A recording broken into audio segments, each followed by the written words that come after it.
My guest this morning is Dr.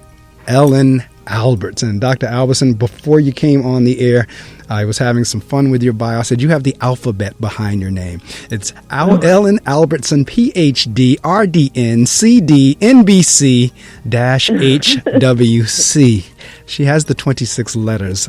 God bless you. So let me go ahead. Dr. Ellen is a PhD psychologist, registered dietitian, national board certified health and wellness coach, and mindful self-compassion teacher.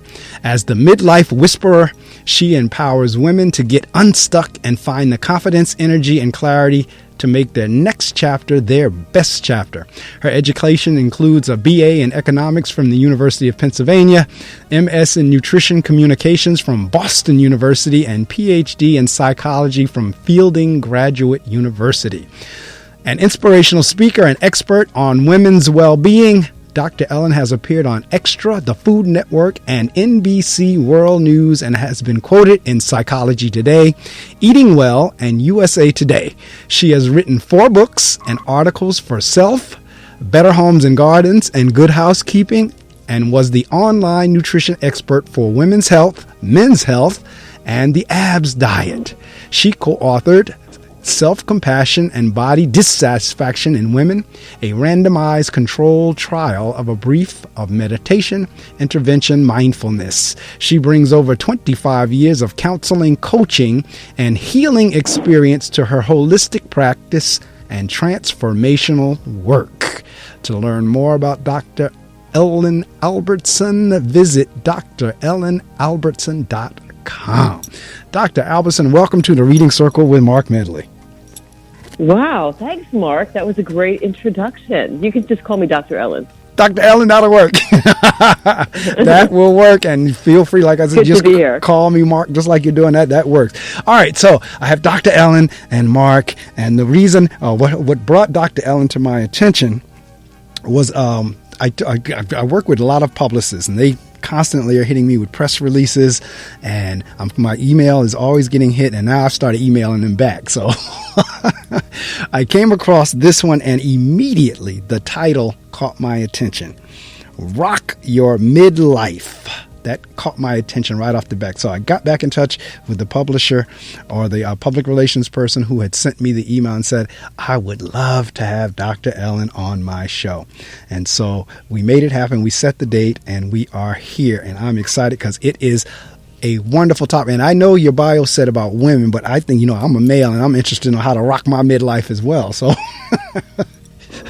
yeah, it's not just for women. I mean, I think the book really is for anybody who is at a place in their life where they're feeling a little stuck.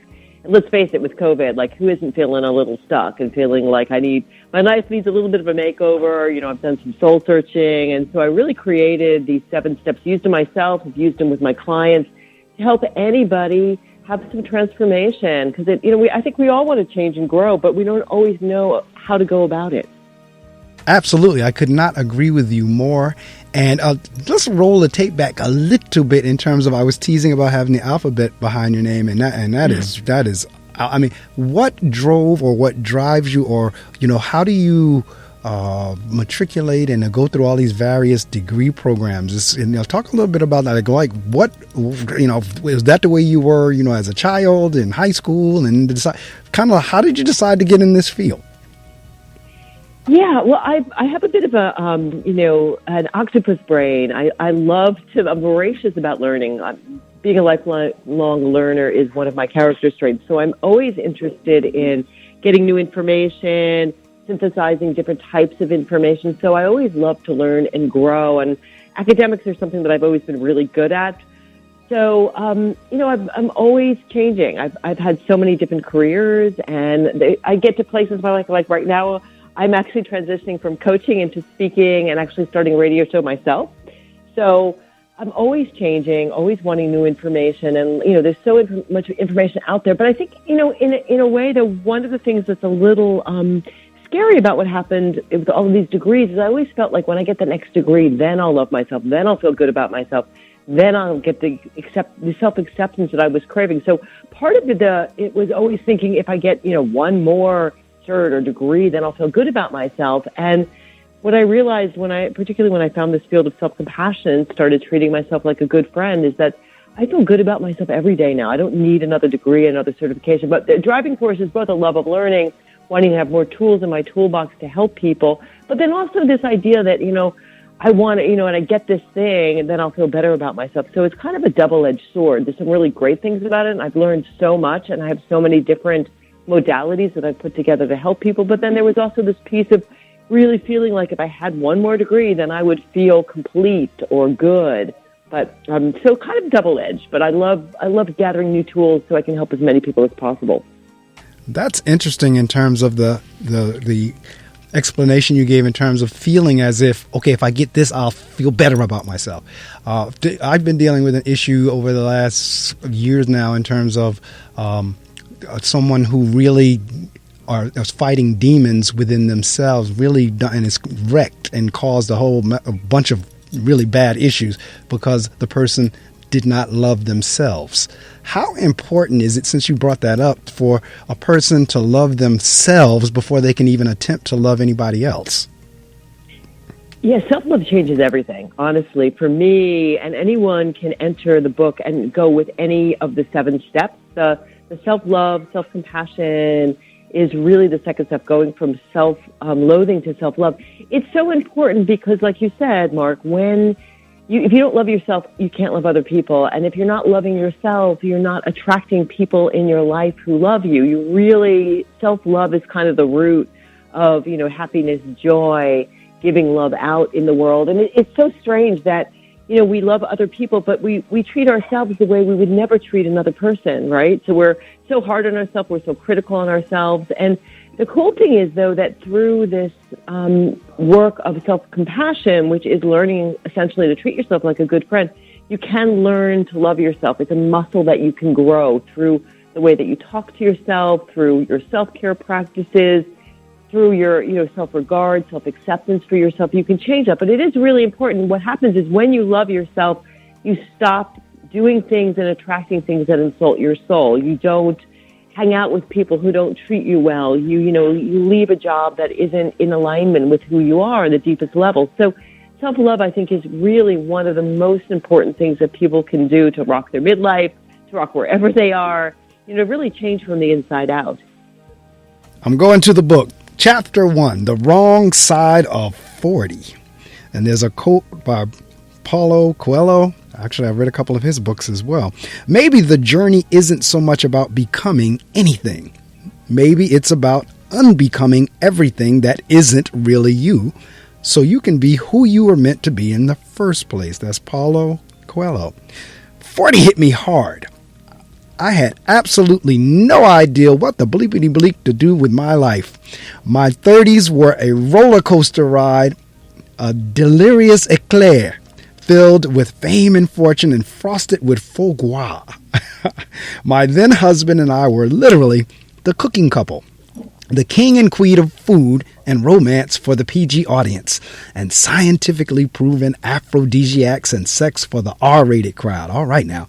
The ride started when our bestseller, Food as Foreplay, Recipes for Romance, Love and Lust, hit the stands on Valentine's Day, sandwiched between pages 85 and 86. The centerfold showing us in bed with champagne, chocolate, and a ginormous lobster was everywhere. Glamour, Playboy, USA Today, Extra. Doors open. We landed a nationally syndicated radio show, lucrative endorsement gigs, television appearances, and a 6-figure contract with Simon & Schuster for a second book called Temptations. Then Viagra and 9/11 happened. People were scared and confused. They weren't buying books and didn't need aphrodisiacs. Temptations tanked.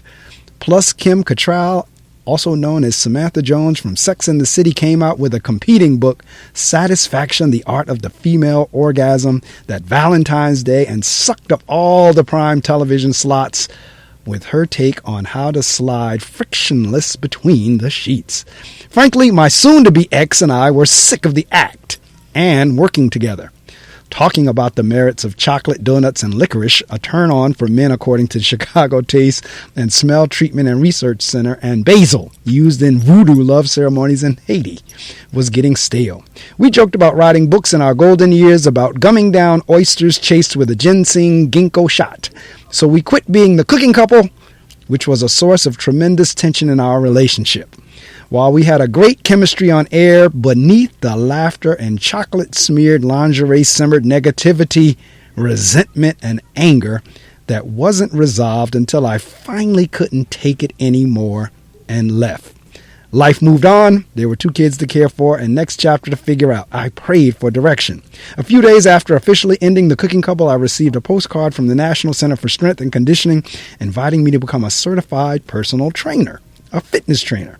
I'd always been a jock, and the training was worth 75 continuing education units that I needed to maintain my status as a registered dietitian and so on. So I'm reading that. That's in the first chapter of the book, folks. Whet your appetite right off the bat. It catches your attention. I'm going to hire you for the audiobook, Mark. Please do, because, it's interesting you would say that because I am trying to make my foray into voiceover. I'm on voice 1, 2, 3, and I've been putting in on jobs. Haven't gotten one yet, but I tell you what, I'll tell you, I'm trying to make my headway into voiceover. So I will take you up on that. Reading that, yeah, I would say, I get approached by a lot of people to do my book. I'm going to do it myself, actually, but because I have good pipes. But it's a great area to go. And I just finished reading. I know you talk about books, but Will Smith's autobiography is incredible. Really, truly If you haven't listening to on Audible, it's the best audiobook I've ever read. I listened to anyway. But thanks for reading that part, though. Yeah, it gives, if you're listening and that sense in your 40s. I don't know what your experience was, Mark, with just life falling apart, feeling things not feeling good, and really having to figure out how to create a new chapter. Because we get this second adulthood. That I think we're living so much longer that, our parents, our grandparents didn't have this opportunity to really create, an amazing next chapter. So I'm glad you read that to give people an idea. Like, my life really did take a weird turn, and it's taken me a while to get to a place where I just love every day that I'm blessed with living. One of the reasons I read, there was a couple of reasons that, again, it leaped out at me in terms of one being this power couple or this couple that was seen or very visible. And of course, as you know, and I love behind the scenes. I was just having this conversation yesterday. I know what I see in front of the camera, but when I read biographies and autobiographies, that's whenever we get into the nitty gritty of what's going on behind the scenes. So there was this one thing about the cooking couple that everybody saw on TV or, on the show, but at the same time, there was the behind the scenes going on and you all fell apart. In terms of being able to deal with that and let go and all that kind of stuff, talk a little bit about what is that process? Yeah, well, I think that you get to a place where first it wasn't working anymore. I think that was something that we were doing. I think at that point we'd been doing it for like 6 or 7 years and doing the same act over and over again. I think we both changed. I know I changed a tremendous amount, and there really wasn't the market for it anymore. I mean, we didn't get another book deal. Clearly, with things like Viagra, things were changing. And sometimes you have to let go of things. I mean, it's hard because it was glamorous. We got to eat out in incredible restaurants for free all the time. And certainly being on television, going to a green room was really, there are a lot of high points. But the low points were really hard. I think you're riding this merry-go-round or this roller coaster where you're like, high as a kite one moment and feeling like, oh my gosh, we just got that book contract, or we just were on that television show and things are going so great. And then you have this low point where nothing is happening and you're not popular anymore. And I think we talked about this a little bit off air about how with Michael Jackson, right? When you're on stage and things are going great, you come alive. But then what about the rest of the time? And I think that on the surface, people were so surprised when we did get divorced because we seemed like the perfect couple. We were, we cooked together, we made these amazing meals, and we seemed so cute together. But truly, there was a lot of tension in the relationship. And, now that I'm in a different relationship with my Jersey boy, and it's a very different, my Jersey boy is still asleep. He's 62 today. And all right now. Very different. Well, see, and again, I've had that experience once, and I may be having the experience a second time. I mean, that's another reason why the book leaped out at me, because I'm actually in the midst of a possible second time going through the merry-go-round, as you're saying, and the same kind of sort of type. Matter of fact, I'm going to read again from the book, You Too. And it says, I'm assuming you picked up this book because you're dissatisfied and yearning for change. Maybe your life looks great on the outside, like a perfect shiny apple, but your soul is rotting within, and you want to find your passion and purpose. You, quote, thought, unquote, you had everything you needed to be happy. The house, hubby, kids, career, but you can't remember the last time you laughed or experienced an iota of joy. Perhaps you feel stuck, dissatisfied, trapped, and don't have the courage and confidence to do what scares you. You want to do things that are unconventional, adventurous, and exciting, but it feels unrealistic, an impossible mission given the current confines of providing consistency and stability for yourself and your family. Exhaustion, because you've ignored your needs for too long while taking care of everyone else, is making it difficult to even contemplate change. And those ANTS, automatic negative thoughts, are hijacking your peace and making it difficult to discover what's truly important for you so you can change your trajectory and be happy. And that's kind of like what we were just talking about. It is one thing folks see the facade on the outside, the power couple, oh, you look great together, you're a cute couple, yada, yada. But really what's going on, it's just not there. Yeah, and I think that's an interesting thing to remember, too, because, with social media, we're looking at everybody else, and we think everybody else is living these great lives, and a lot of people underneath it are not that happy. And so the book really, it's an inside-out approach. So we talked a little bit about self-love, loving yourself, knowing yourself, energizing yourself, empowering yourself, working on yourself. And what happens is when you change the inside, then the outside starts to change. So often we start with changing the inside. I'll get another degree, I'll buy that car, I'll change relationships, I'll change something on the outside. But if we don't change on the inside first, it's not in alignment. And when we get to that place, we have that new thing or that new degree, we don't feel satisfied. So it's pretty magical if you start to work on your inside, if you start to work on what brings me joy, right? That's such a basic emotion that so many of us want more of. And this is something I talk about in the book called Finding Your Destination Vibration. Thinking about those things in your life, maybe as a kid that brought you joy, and visualizing them and really connecting with that emotion of joy now. And then what starts to happen is you start to attract more people, places, things, opportunity that resonate with what brings you joy. Like joy can be really different. Some people, joy is having a cup of tea and reading a book. Some people's joy is, riding a roller coaster. So it really That's varies. right. You've got to, so you have to first, the first step in Rock Your Midlife is knowing yourself. So that's the first step in the book, where I give people exercises and direct them to various psychological tools and techniques to really get to know, who are you? What are you good at? What would you do all day long? What do people say you're amazing at? What do you love to do? And what are you not so good at? Really figuring out, who the heck am I? So often, in my stories, is one of kind of climbing up the ladder of success, but it was against the wrong building. I was living somebody else's story. And I think that happens a lot at midlife, right? Where we're kind of looking at, what our parents think we should be doing, or, our spouse or our peers or society.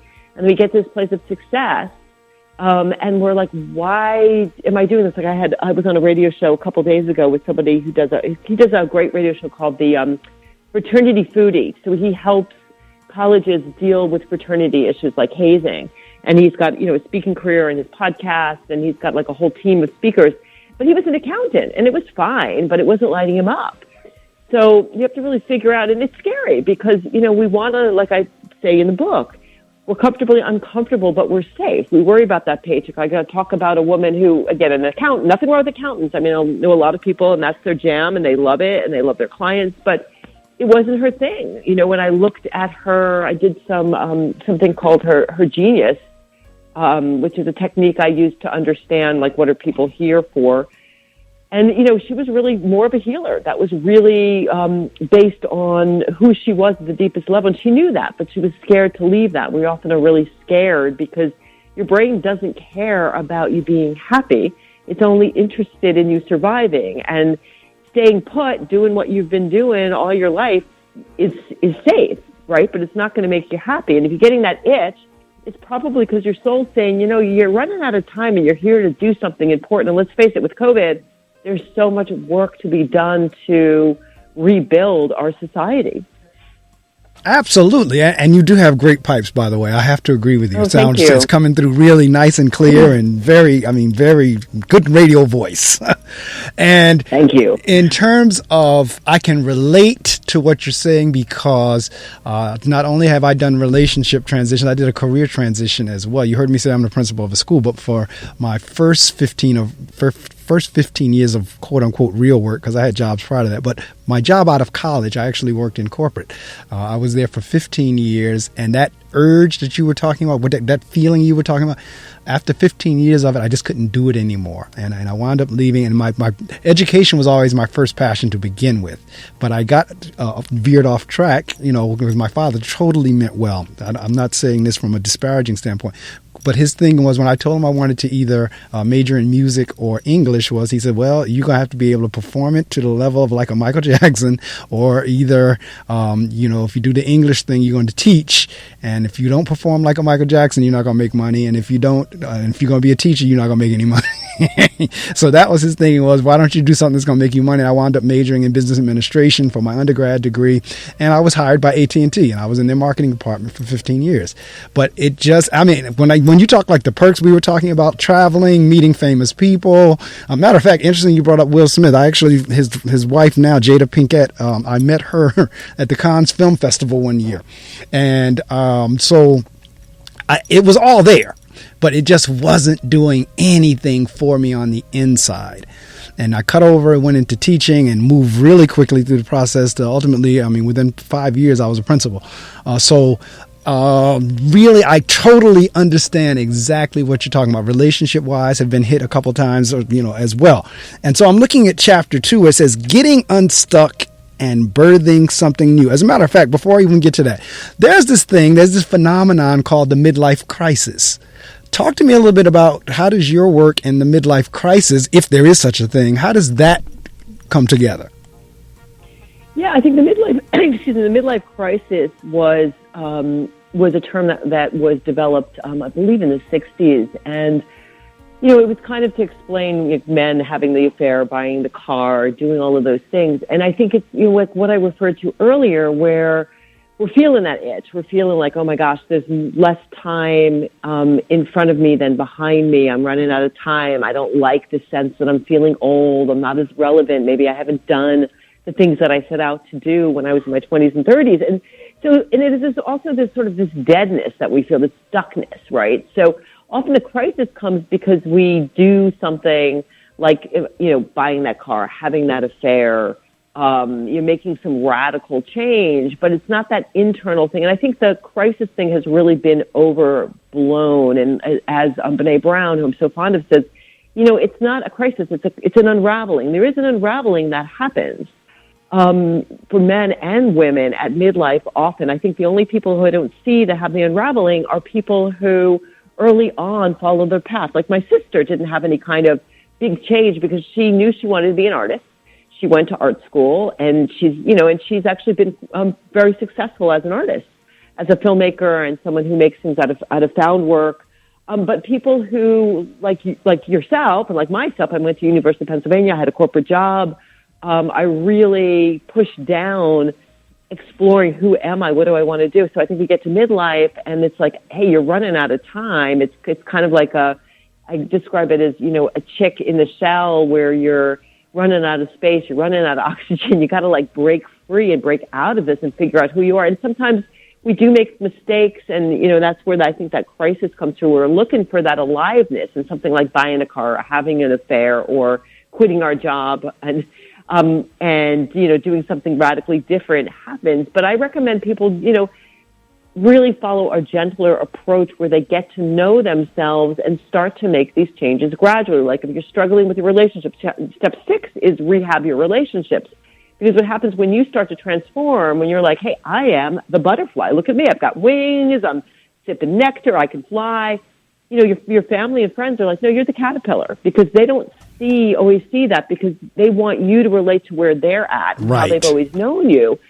But when you start to shift on the inside, that's when that outside stuff changes, and that's really that law of attraction, which is really about vibration. We are energetic, vibrational beings, and I think that ultimately our mission here in the world is to radiate joy and love. Like if everybody had joy in what they were doing, they loved themselves, they loved other people, we wouldn't have these problems in the world. We just saw everybody gets to be their own being. Everybody gets to be the you-est you. If we were resonating with like, this is who I am, this is what I do, we wouldn't, have the struggles that we do and people like wanting more power, more money, more stuff to feel good. That stuff doesn't last. You always crave more and more and more. But when you love yourself, you're doing things that light you up and bring you joy, then you're at peace with yourself and you're enjoying your life. But it's an inside-out process that has to start with knowing and loving yourself, which are steps 1 and 2. And then we get to energizing yourself, because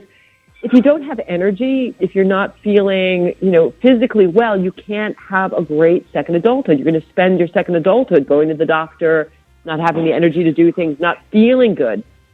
So in this chapter, this is where I really bring in all of my expertise as a nutritionist, as a board-certified health and wellness coach, and a psychologist, because often when people want to change, whether they're changing, your lifestyle habits or changing jobs or going out and doing some new hobby, there's this immunity to change. When we want to change, there's also often deep subconscious beliefs that are holding us back. I'll give you an example of a client who she couldn't understand why she wasn't going to the gym, doing yoga, eating right, taking time for herself. And then when we did this immunity to change work, which I talk about in Your Midlife, she realized that she had to be available for her kids. She had grandkids 24/7. And so she felt like subconsciously, if I am taking time for myself, I'm being selfish and I'm not going to be here for them and maybe they won't need me. And that was really subconsciously important for her. So it's complex, which is why I encourage people, take your time with the book. I also have a companion journal. Journaling is so powerful because that's when you get in touch with your soul and you start to give yourself an opportunity in a safe way to explore who you are, what lights you up, what do you want to do with your life. And I know I looked at a bucket list that I made about 5 years ago, and it's amazing how many of those things that I wrote down actually have come into fruition. I tell you, you speak my speak, because I had that bucket list and I've done the same thing in terms of my journal. I'll look at the list. Matter of fact, this radio show was one of the things, and this radio show now is in its 21st season. June will be 21 years in June. But prior to this radio show coming to existence 20 years ago, I had it written down on a list that I wanted to do a radio show and a TV show. And so I haven't done the TV show yet, but the radio show did come to pass, and it's been here again. June will be 21 years. And it's interesting as we're talking about this self-work from the inside, because it's been my experience with dealing with people that because the self is not correct, they're doing destructive things, and as you said, constantly trying to acquire, and whatever they acquire is still not satisfying. Like, no matter how many houses, land, cars, toys, or whatever the person gets, it's still not satisfying. In the meantime, they're wrecking things around. Now, how much of this can be associated? Because what I'm talking here is, and I'm not a psychologist, but I guess you are. So, in terms of like borderline personality disorder, narcissism, like mental illness type things, how do you help somebody begin to get self-love when they're struggling with something along those lines? Well, that's a really good question, too, because women at midlife have the highest level of depression of any group for age and gender. So depression is a really big issue for women at midlife. Some of it's related to women going through menopause. I think men have it, too, but maybe don't talk about it as much. It's a sense of, I'm putting other people first is really causing that. And, I think for men, too, the sense that, I am getting older. I'm not as powerful and potent as I once was. Maybe I'm going bald, all these things. And our culture really tells us as we're aging that we don't have as much worth. So it is a time where people are struggling with a lot of mental challenges. I really encourage people to practice self-compassion. So I was fortunate enough to find this area of self-compassion. I was looking for a modality to help women who are struggling with body image. I was struggling with body image myself, even though I was at 125-pound solid muscle personal fitness trainer working out with all my clients 4 to 6 hours a day, totally cut up. I hated my body. Wow. I was like an alcoholic in a liquor store, working out all the time, counting all my calories. Nothing was ever good enough. But I wanted to, as I started to realize my own dysfunction, I had depression myself as well, clinical depression. I was on antidepressants. I was a bit of a mess in my 40s. Although on the outside, I looked great. No one ever knew. I hit it really, really well. And my dissertation chair was like, you should teach meditation. That's what's going to help women. And I was like, oh, I don't want to be a meditation teacher. That's not why I went back to get my PhD. I wanted actually to be more of like a Jillian Michaels and get people to lose weight and get healthy. Because I thought, well, if you have the perfect body, then you'll love yourself. But as I've been saying, I had it backwards. Weight's something we focus on in body image because it's very concrete. We think, well, when I have the perfect body, when I lose the weight, then I will be happy. Then I'll, get the guy. I'll ask for a raise. I'll travel. I'll go to the beach. I'll feel good about myself. But we never feel good about ourselves because we are filling our backpack with this low self-worth, and we're bringing that into our future, and that's what we're resonating with. So with the self-compassion piece, what happened was, so I took her up on her idea, and through a series of emails, which I talk about in Rock Your Midlife, I found Kristen Neff, who is a pioneer in this area of self-compassion. And she agreed to be on my dissertation committee if I agreed to take the mindful self-compassion class. So I went out to Rhinebeck, New York, and I did the 5-day training and started practicing and really started treating myself like a good friend. I started to, have kind rather than judgmental, critical self-talk. I realized common humanity, that everybody struggles, everybody suffers. I didn't feel so alone. And then I also practiced mindfulness. When I noticed I was struggling or suffering, I stopped and I paused and I gave myself what I needed instead of plowing forward and trying to fix things. So self-compassion changed everything for me. It took a while. It didn't happen overnight. But when my, ex-husband would yell at me, I would go away and I'd give myself a self-compassion break instead of saying, oh my gosh, I'm the mistake. It's all my fault. I gave myself what I needed. And what the research shows is that self-compassion works both ends. So you're asking, so what do people do who are struggling with mental health issues? First, get some help. If you really feel that you've got clinical depression, if you've been sad for a long time and are struggling, do talk to somebody, get some help, because it's nothing to be ashamed of. It is just like if, people have high blood pressure, high blood sugar, right? They go to their doctor, they get help. But what self-compassion does is it reduces stress, anxiety, and depression. And at the same time, it increases and improves well-being, optimism, resilience, joy. So it works both ends. And it's really a life vest and a parachute. It's a life vest so that when you are struggling, like with COVID, where we all are in chaos, confusion, dealing with difficulties, it helps you to, soothe and comfort yourself the way you would a good friend when something happens in your life and you need that compassion. And then it's also a parachute because it helps us take risks because we know, what, if I write that book and I fail, well, I can pick myself back up because failure is just a stepping stone on the road to success. I have failed again and again and again. Failure is normal. Failure is a good thing. It's much better than staying stuck and not trying to do something new in your life.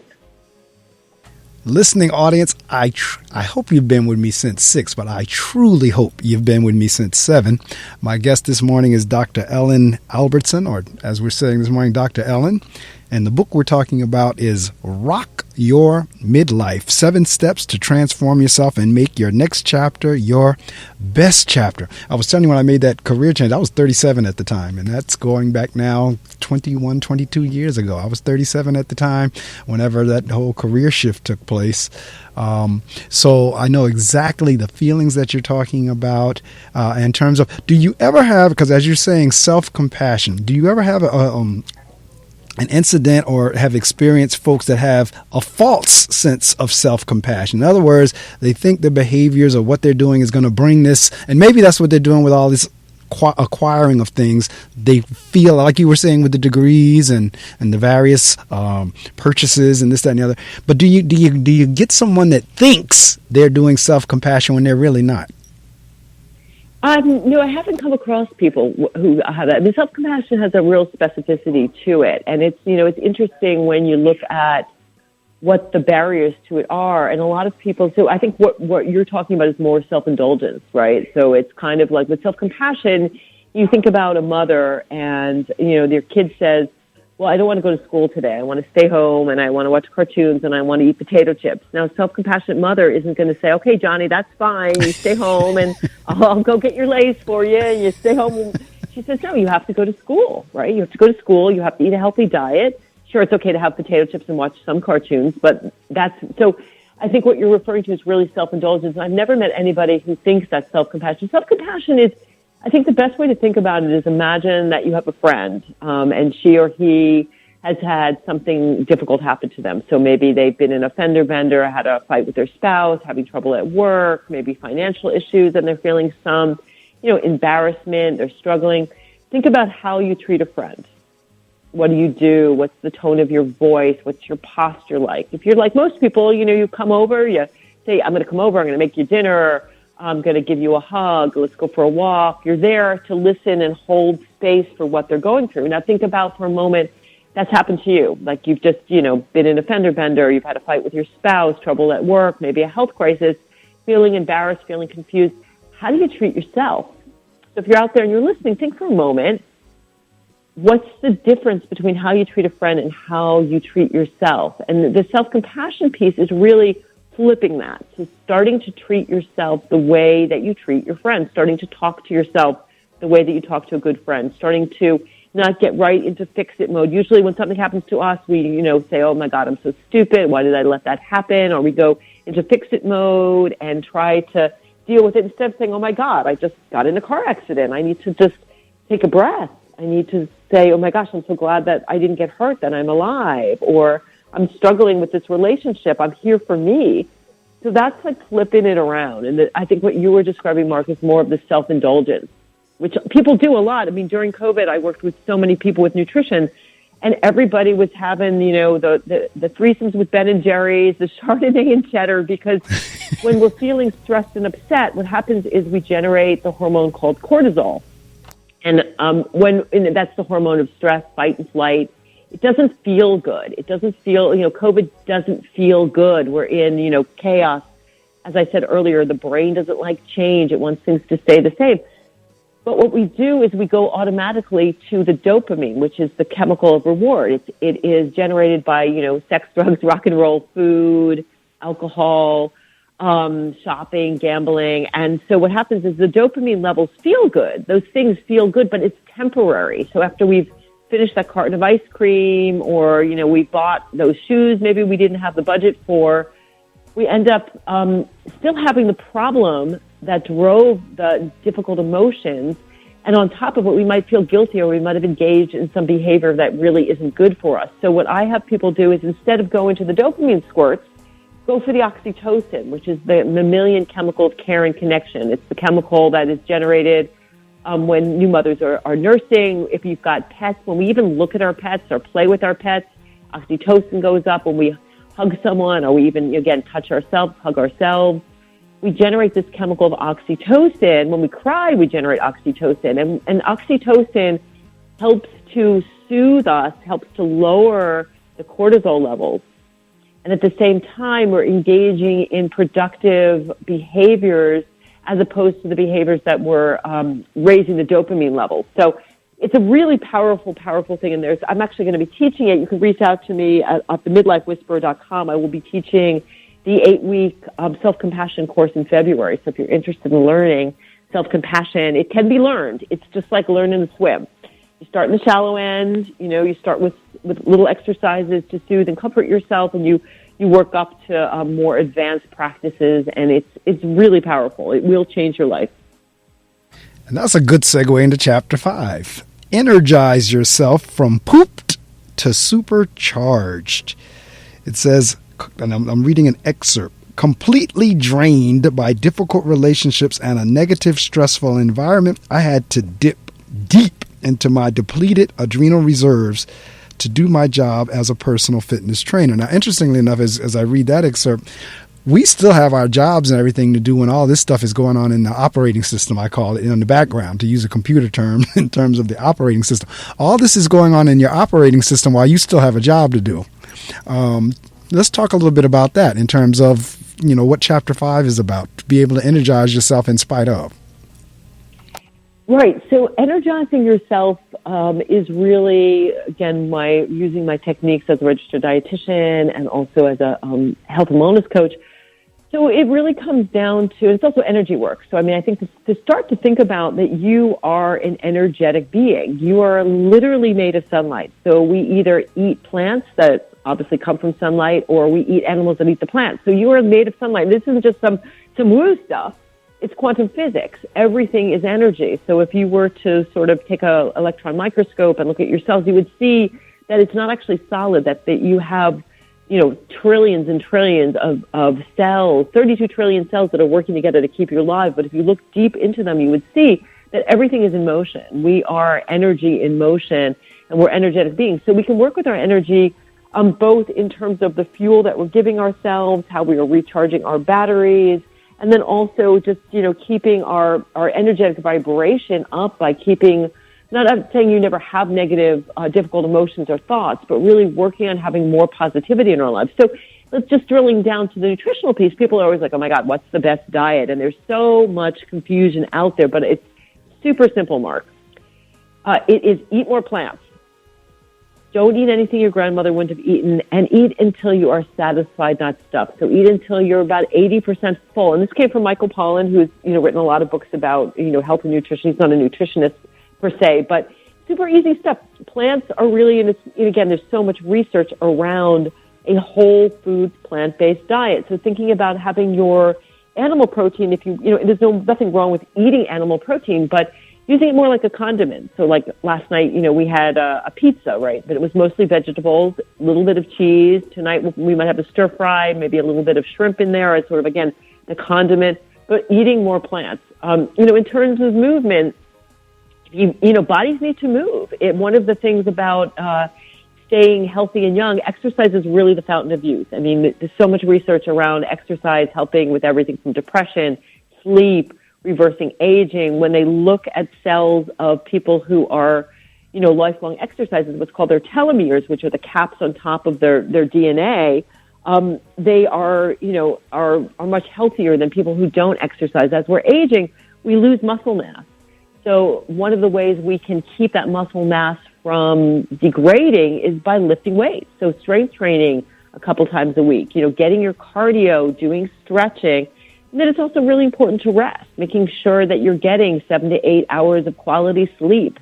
Knowing when, this time of year, I know it's like New Year's and people are like, okay, resolutions and like go and make change. But this is a time of year where we need to rest more. I know I need more sleep in the winter than I do in the summer. So this chapter is really about helping you take care of your health, because if you've got, and it's scary to say, but 50% of Americans have diabetes or prediabetes. And 57% of the calories that we consume are processed foods.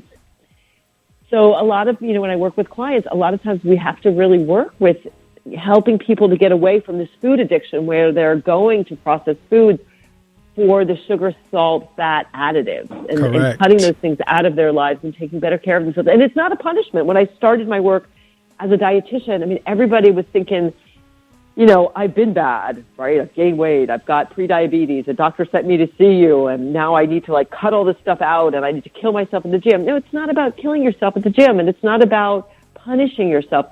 I think healthy food tastes great. My fiance is a master gardener. Last night we had pesto that we put up in July from the basil that we grew, and it's a joy to eat healthfully. I like eating healthy food. I like feeling good.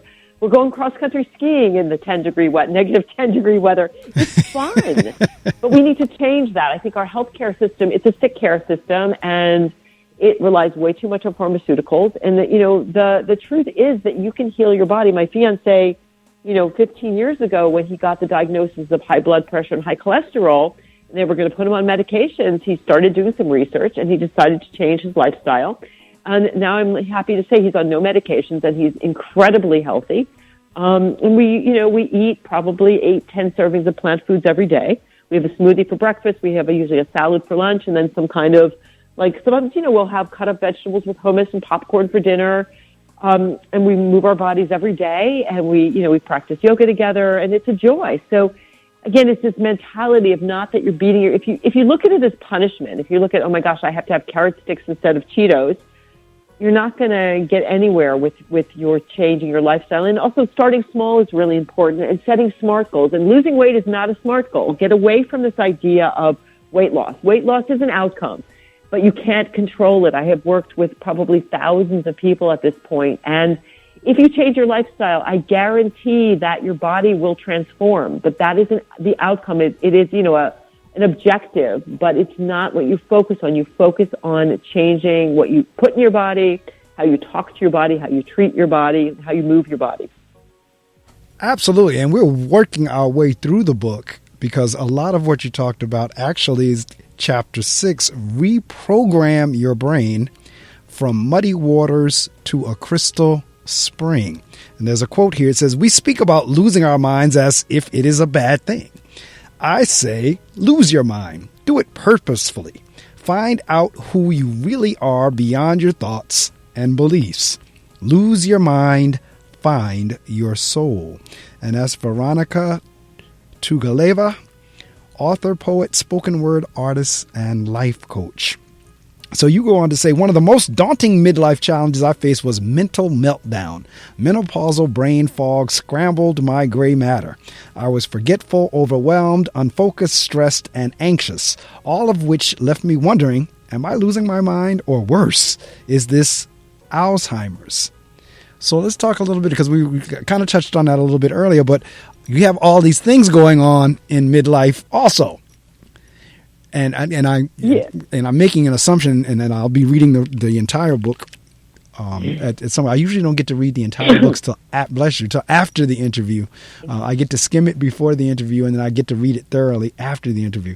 But I guess what we were talking about earlier in terms of addressing these issues such as menopause or Alzheimer's or the brain, this and the other, is about what you just said in terms of lifestyle changes. Right, it's lifestyle changes. So you are what you eat. So if you're eating healthy foods, your brain is an organ. So it's getting fed by the foods that you eat, and also exercise is really important for the brain. And the research shows that exercise actually, a healthy diet can help prevent things like Alzheimer's. And I talk also about something called the microbiome. We have about 4 pounds of cells living in our body that aren't actually our cells. So bacteria, fungus, microorganisms, viruses, and things.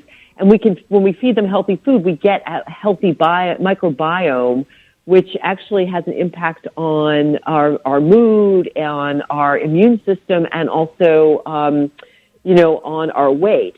So with this chapter, it's a combination of, yes, doing those lifestyle things to feed your brain, but also slowing down a little bit, being mindful, which is just focusing on doing what you're doing while you're doing it. So often, we're doing a million things at once, and the brain doesn't actually work really well with multitasking. At midlife, yes, sometimes we do get brain fog, and I know I have a lot of trouble sometimes knowing someone's name, so I have to use little devices. Like I have a friend, Charlie, and the first time I met him, I'll visualize him on a Harley. So when I see Charlie, I remember his name. Right. So I give people lots of tools, and then a big part of this chapter too is, again, this positivity. It's not, there's a positivity like a kind of a Pollyanna where everything's always great and wonderful. And of course it's not. We have to really allow ourselves when we're feeling sad, when we're having difficulties, that's okay. And that's where that sort of self-compassion comes in. But I have a client that I'm working with now, and she's just complaining constantly. And a lot of times I'll put clients on a no complaint challenge where we're always looking at the bad side, right? There's people, right? They're always looking at this is bad and this is wrong. And I'm here to tell you, if you are listening to this right now, you have electricity, you have a roof over your head, you have food. You're doing better than a huge percentage of people on the planet right now. And this is where things like gratitude come in. There are so many techniques that I talk about in Rock Your Midlife where you can, boost your positivity, you can boost your happiness, you can, change your vibration, you can work on your brain, you can, learn and grow. And, learning and growing doesn't stop when you finish school. And a lot of people, they basically are wasting their lives looking at screens all day. I'm amazed by how much television people watch, where TV uses less calories than sleeping. But working on yourself and this issue of positivity, there's a woman named Barbara Fredrickson who talks about she has this broaden and build theory that says that when you have more positive emotions to negative emotions, have a higher ratio of positive to negative, you broaden and build your world. You start to see opportunities. Things start to come to you. It's not just this woo law of attraction, well, that works too, like attracts like. But when you keep your mind positive, I think, think about, Helen Keller or Anne Frank, these people who were a lot of challenges, right? The Nazis are coming, keeping your face towards the sun. Absolutely. Appreciating everything that you have in your life. It's so incredibly powerful for keeping your brain positive. No, you're absolutely. Matter of fact, as I was scrolling through the chapter, I see it says midlife mind a blessing. And see, this is the thing, folks always, because my thing, I tell folks all the time, and I say, I'm quite sure God laughs at my plans. And I say, my goal is to be 100 and healthy. That is my goal, is to be 100 and healthy. And so whenever a lot of people are ashamed of their age, for whatever it may be, if it's 50, 60, 70, 80, 90, there are people who are ashamed of their age. Now, we were supposed to have my 40th high school class reunion 2 years ago in 2020, but because of COVID, we've constantly had to keep pushing it out. Right now it's scheduled for now October of this year, so it'll actually now be our 42nd class reunion. But in the meantime, a lot of our classmates have been passing away. I mean, it's like we have a Facebook page for our particular high school graduation year, and just about, every week or 2 weeks or once or twice a month, another classmate's picture is being posted on it saying they've passed away. And so my thing is, I'm not ashamed of my age. I'm 59. I'll be 60 in August, God willing. And so I'm not ashamed of that. But there are people who are ashamed of getting older. And my thinking, kind of back to what you were talking about, positive, you need to be grateful you're getting older, because a lot of folks aren't getting there. Yeah, I just turned 59, and like I said, my fiance, my Jersey boy, is 62 today. Right. And I'm proud of my age. I let I love my silver hair. I honestly, my body image, my mentality. I'm here to say, I am having so much fun. My latest thing is I'm learning to play the ukulele. Got to get good enough to get on Instagram. I'm the Midlife Whisperer on Instagram, and you can follow me there, and you'll see me, and hopefully in a couple of weeks playing the ukulele. But you can learn and grow, and I think that's something. I mean, this is my philosophy, Mark, and this is part of following. I wrote this book partially because I follow these steps myself. So I just turned 59, so I'm planning on reverse aging back to 50, so that when I get to 70, I'll really be 60. But I honestly feel like, yeah, right. I honestly feel I'm having so much fun. I don't care what anybody thinks about me. I don't care what other people think. If you like me, you like me. If you don't, you don't. And there's something powerful. I mean, I love this quote that if everybody likes you, you're not playing big enough. And it's funny, if you look at my book, Rock Your Midlife, on Amazon, and it's available there. It's a big $2.99 for the digital. I have like 65 5-star reviews, and I have 2 1-star reviews and a 2-star review. It's like, hey, not everybody's going to like you, but this is really, I'm sorry about your friends.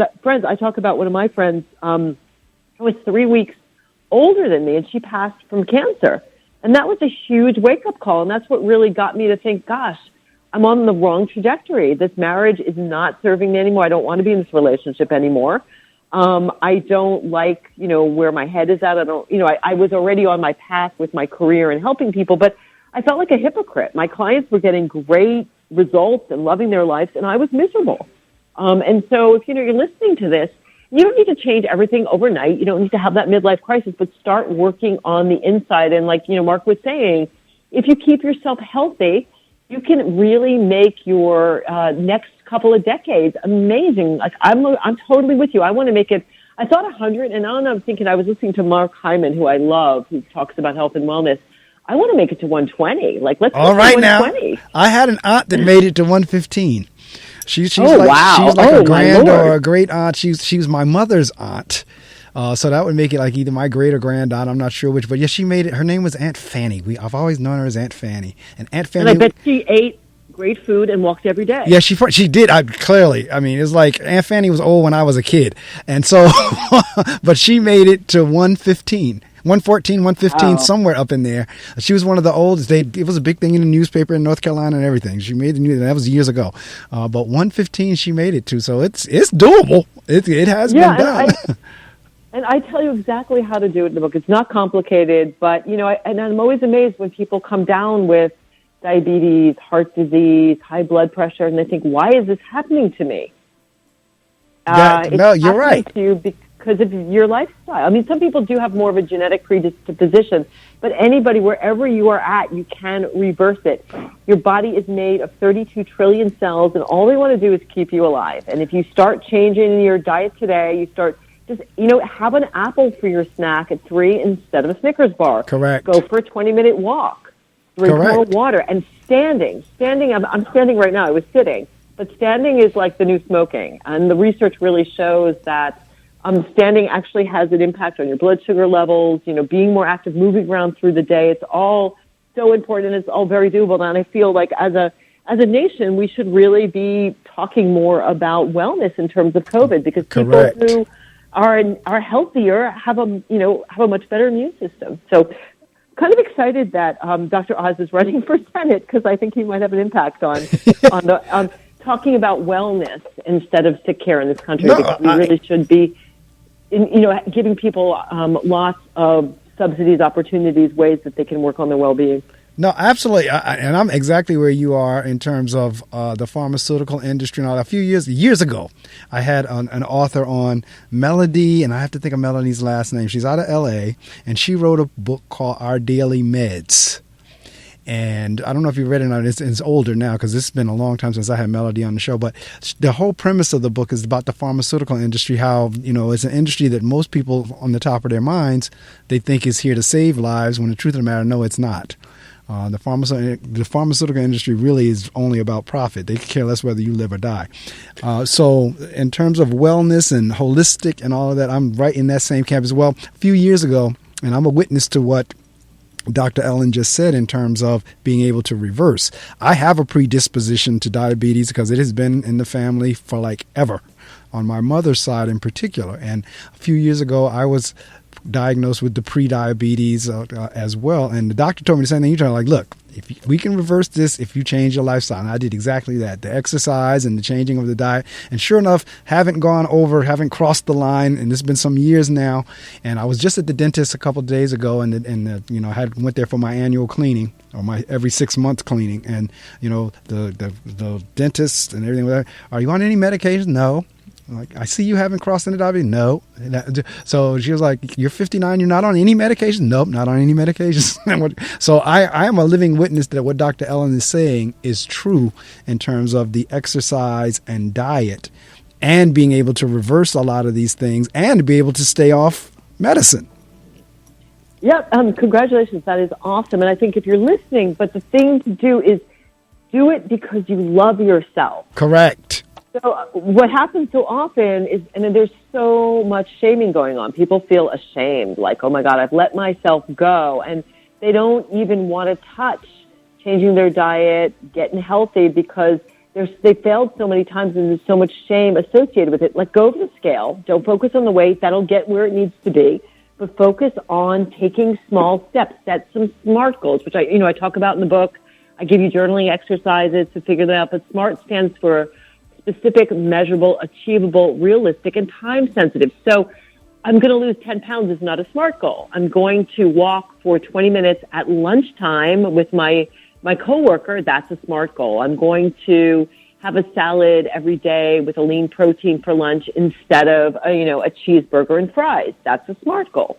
So you'll get there. The body wants to be healthy. I think nature's the most amazing thing. I live out here in North Hero, where I'm surrounded by deer and foxes and eagles, and the body will heal if you give it a chance to do so.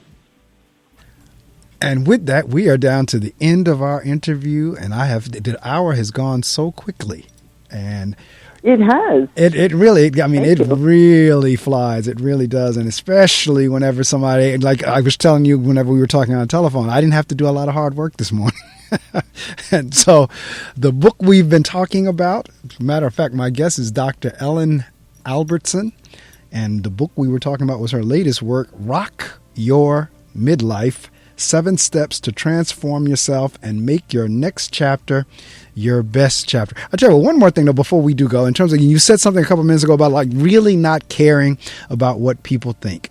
Because that's the thing, in terms of what people think is there. Years ago, I read something in a book about people have in their minds is almost like a photograph or a picture of what they feel you ought to be. And when you go against that picture or that photograph in their mind, it messes them up. It's not so much necessary that it messes you up. It messes their photograph up. Yeah, it's Byron Katie. What you think about me is none of my business. Correct. And Yeah, so, and so- you have folks, say, for example, because this is the thing. This is, when I first first is, when you're going to get married? That's the first thing. Second question is, once you get married, when you're going to have kids? Then you have kids. If you have a boy, when you're going to have the girl? If you have a girl, when you're going to have the boy? If you have 2, when you're going to have the third? If you're in an apartment, when you're going to buy your house? So no matter what you do, there's always going to be these questions of other people trying to formulate or to sync up the picture that's in their mind. So I know I have folks in the listening audience who've either never been married before or, or whatever. And folks are constantly asking, oh, well, what's wrong? When they think something's wrong with you if you stay single, or they think something's wrong with you if you get divorced, or if you get whatever.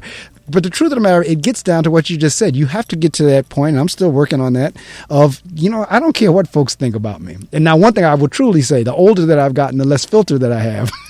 And I'm not saying I want to be nasty with people or, be offensive, but I really, whatever needs to be said, I feel I go ahead and say it. And I really have gotten to that point in terms of I really don't care what you think about it in that respect. But let's talk about that a little bit before I get ready to close out, in terms of, because I heard you say it about, I was like, I really don't care what people think at this point. Yeah, well, that's going back to step 6, which is rehab your relationships. It's really a 3-step process. So the first is letting your good girl go, or your good guy go, right? So we're taught to do things to please other people. And for years, I would do things to think, well, this will make my parents happy. This will make my spouse happy. This will make my kids happy. What about doing what makes you happy? And that's what we talked, initially about step 1, the authenticity of being in alignment with your soul. And the other thing is people aren't even thinking about you, right? So it's let the people pleaser go. They're not, but let the people pleaser go. And that good girl, good guy go. The second piece is having boundaries. I have people in Rock Your Midlife. I show you how to create a personal bill of rights of what you want to stand for. And when somebody crosses that line, what are the consequences? When somebody doesn't respect you, when somebody, you have a right to your feelings. You have a right to say no. You have a right to take care of yourself.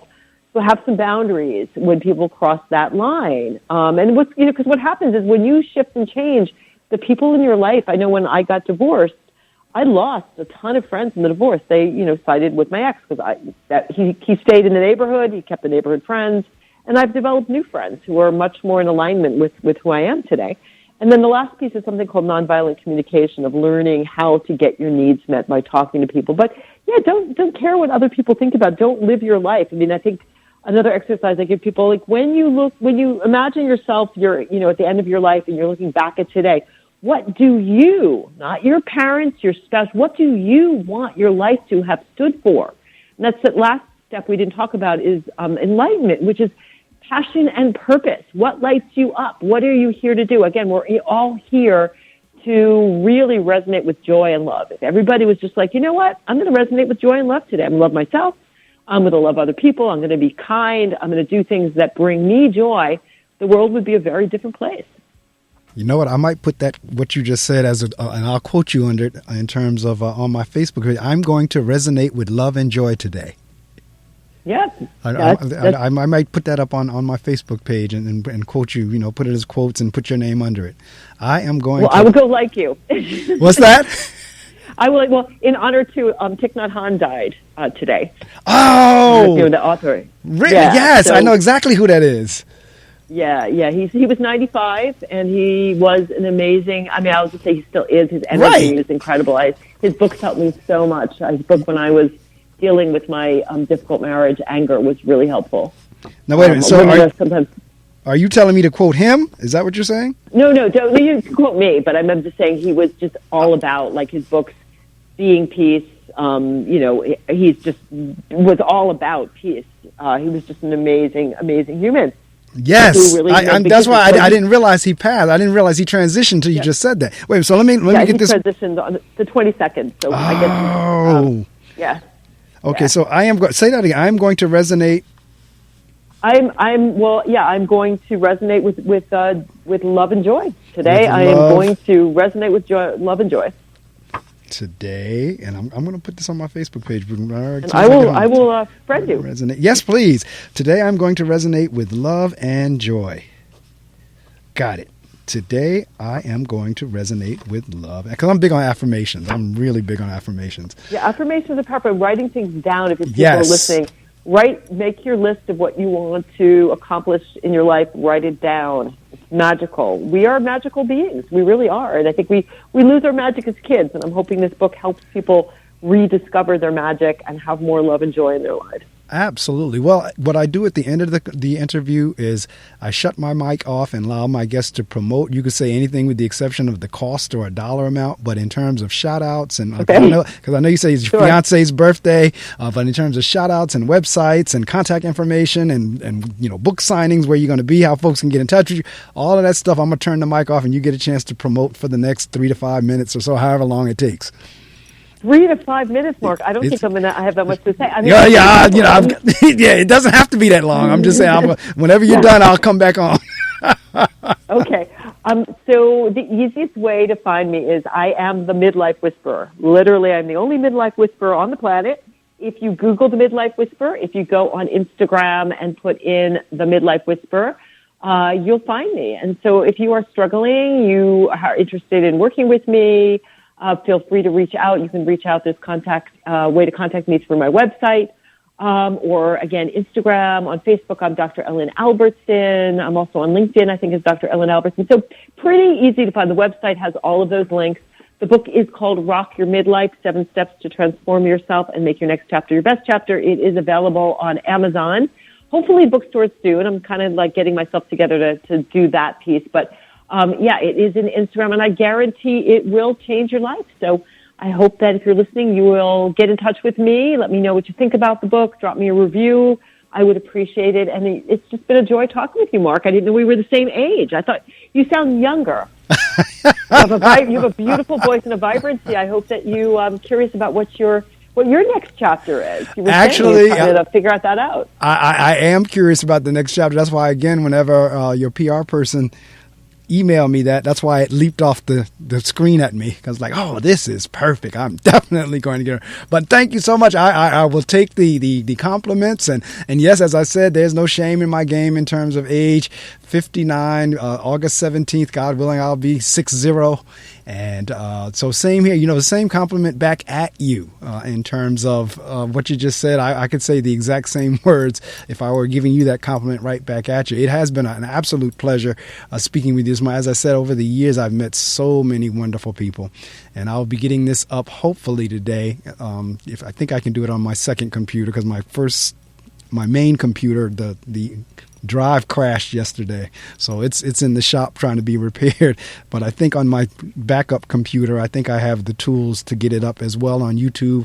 Certainly within the next, if I don't get it up today, within the next few days, it'll be up on YouTube, and it'll be plastered over all of my social media sites, and I'm on all of them too: LinkedIn, YouTube, Facebook, Instagram, Twitter. So it'll be plastered all over that. And again, I truly hope folks take you up and do get the book, because I think, like you said, with COVID and everything, all the other changes and the negativity and everything, we need something like this to encourage us. Yeah, absolutely. And, the cool thing is that wherever you are, you can change. And one of the people I quote in the book is, oh my gosh, my caffeine didn't kick in. It's Carl Rogers. The strange paradox is when you accept yourself as you are, you can change. So it all starts with self-acceptance. It all starts with feeling worthy. It starts with understanding that you're human and you're divine. It's like you are divinely made. God created you. That's just heavy when you think about it, that it's just life can be such a gas, but you have to look up, not down. And this book will give you so many tools and techniques that you can utilize to really transform yourself. But it starts with going that, wherever you are right now, you are loved, you are enough, and go out there and resonate with joy and love today. That is a perfect place to put a pin in the end of the show, or put a pin in it, as they say. Again, I am going to be in touch. I will email you a copy of the YouTube link and the MP3 link, and you can share them however you choose. Once you receive them, they're yours. Well, thank you, Mark. It's been a pleasure talking with you. Now I got to go celebrate Jersey Boys. Jersey Boys 62nd birthday. All right, now tell Jersey Boy I said happy birthday. I'm heading. All right, I will. We're coming right behind him, so tell him happy birthday and enjoy your walk on water or your walk on on the lake. All right, I will. Thank you so much. All right, take care now. Well, that wraps up an energetic episode of The Reading Circle with your host, Marc Medley. Again, my guest this morning was Dr. Ellen Albertson. Ellen, Ellen, just like it sounds, and Albertson, just like it sounds. Albertson. Look her up. The book is Rock Your Midlife, 7 Steps to Transform Yourself and Make Your Next Chapter your best chapter.